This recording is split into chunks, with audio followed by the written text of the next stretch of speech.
Você conhece o fato de que na Mesopotâmia Antiga uma cidade se tornou uma nação? Assista o vídeo até o final que você vai entender. Bem-vindas interessadas, bem-vindos interessados, este é o canal Baú de História.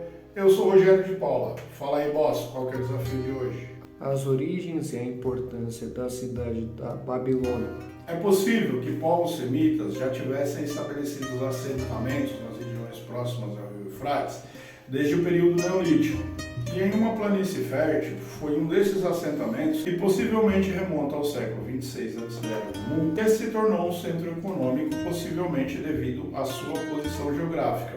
Entroncamento de diversas rotas comerciais, o que permitiu uma grande produção cultural e religiosa. A cidade de Babel, ou Babil, que pode ser traduzido como algo próximo de a Porta dos Deuses, possivelmente foi uma cidade dominada pelo Império Acádio no século 22 antes da Era Comum. Embora seja uma cidade mais recente, se comparada a cidades como Uruk, Eridu e Nippur, a Babilônia inicia seu processo de crescimento no século 20 antes da Era Comum. A origem do nome Babilônia vem da pronúncia grega de Babi-Ilani, que é a forma como os acádios se referiam à cidade. E os acádios fizeram diversos registros em escrita cuneiforme a partir do século 22 antes da Era Comum, durante a terceira dinastia de Ur. E exatamente esses registros são os mais antigos a respeito da cidade da Babilônia. Para um melhor estabelecimento cronológico da história da Babilônia, utilizarei uma sequência de fatos e descrições utilizando o Dicionário da Civilização Mesopotâmica, escrita pelo professor Francis Joannet. O período paleobabilônico ou babilônico antigo tem início quando Samuabim se torna soberano da cidade no ano de 1894 antes da Era Comum, e seu sucessor, Samaluel, é considerado o fundador da primeira dinastia babilônica, a dinastia Amorita.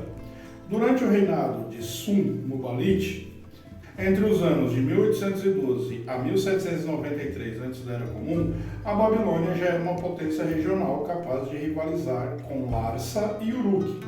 Entretanto, foi o filho deste, o grande rei Hammurabi, que reinou entre os anos de 1793 a 1750 antes da Era Comum, que transformou a outrora cidade vassala na capital de um império. Hammurabi tem sua importância marcada na história por ter mandado gravar as leis em pedra, o famoso Código de Hammurabi.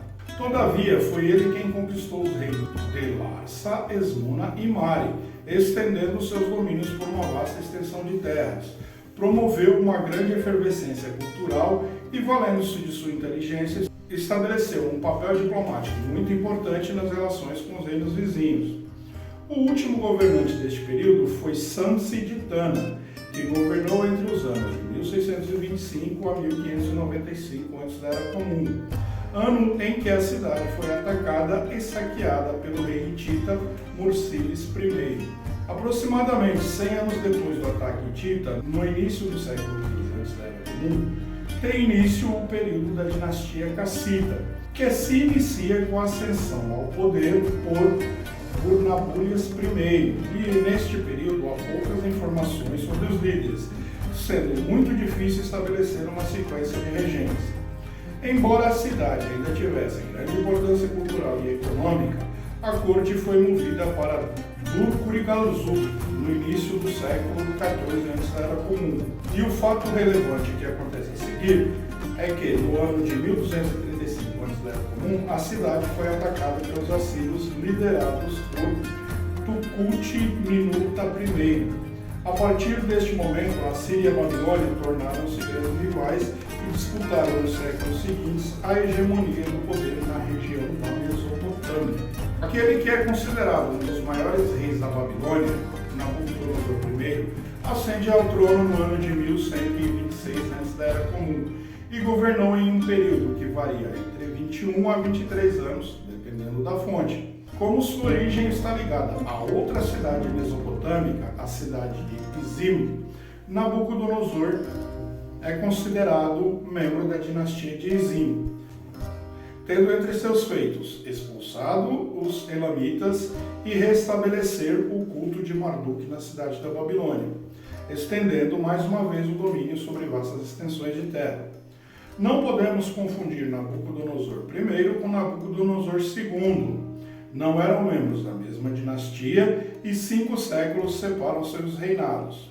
No ano de 1025 antes da Era Comum, o rei Nabuçu-Mubir sofre várias derrotas para os nômades arameus, o que enfraquece o poder na Babilônia, e esta instabilidade favoreceu a Síria, o que evoluiu até o ataque promovido pelo rei assírio Tiglat-Pileser, no ano de 728 antes da Era Comum. Embora enfrentassem grandes revoltas, os assírios exerceram o poder sobre a Babilônia também por aproximadamente 100 anos. Após a morte do rei assírio Assurbanipal em 627 antes da Era Comum, houve revoltas por todo o império, e no ano de 625 antes da Era Comum, Nabopolassar, que provavelmente era de origem caldeia, assume o poder na Babilônia e gradualmente empurra os assírios para o norte, formando uma aliança com os Seachares, rei dos Medas, finalmente derrota a Síria entre os anos de 614 a 610 antes da Era Comum, dando origem ao período neobabilônico. Seu filho, Nabucodonosor II, ascende ao trono em 605 antes da Era Comum, período que é considerado o auge do Império Babilônico, que se estendia por toda a Mesopotâmia até o Egito, regiões da Anatólia e regiões da Pérsia. O imenso império, a abundância de alimentos, riquezas geradas por inúmeras rotas comerciais e a grande produção artística influenciaram o imaginário de autores estrangeiros e fascinaram estudiosos ao longo do tempo. De forma que, quando fazemos menção à cidade da Babilônia, é este período que vem quase que instantaneamente à nossa memória, em uma visão romântica que foi do recorte temporal da rica história da Babilônia. Um dos descendentes de Nabucodonosor II foi o último rei da Babilônia, Nabonido, que reinou entre os anos de 556 a 539 antes da Era Comum. Desentendeu-se com o clero de Marduk e passou muito tempo na cidade oásis de Elaimã. Ausentava-se constantemente dos cerimoniais e negligenciava a administração do seu império, de forma que os babilônicos promoveram tênue resistência quando Ciro II atacou a cidade no ano de 539 antes da Era Comum. E deste momento em diante, a Babilônia nunca mais se ergueu novamente como uma potência. As ruínas da cidade foram escavadas pelo arqueólogo alemão Robert Caldwell entre 1899 a 1917 da Era Comum. Os registros mais antigos que eu encontrei foram a História Natural, escrita pelo autor romano Plínio o Velho, no século I da Era Comum, a obra Minhas Histórias, do historiador Heródoto, que remonta ao século IV antes da Era Comum. Faço também uma referência às cartas de Ctésias de Cnido, que também remontam ao século IV. Todavia, esta última obra deve ser considerada uma literatura fantástica, quase uma ficção, uma vez que não se atém a eventos históricos. Se você assistiu o vídeo até aqui, considere dar um like e se inscrever, porque temos vídeos novos quais dias, vós? Segundas e quintas. Comenta embaixo, me diga se você conhecia essa curiosidade, me desafia também que eu faça um vídeo. Eu vou deixar na tela final um card de um outro vídeo que talvez você goste, um convite para visitar nosso canal. Muito obrigado a todos, até a próxima.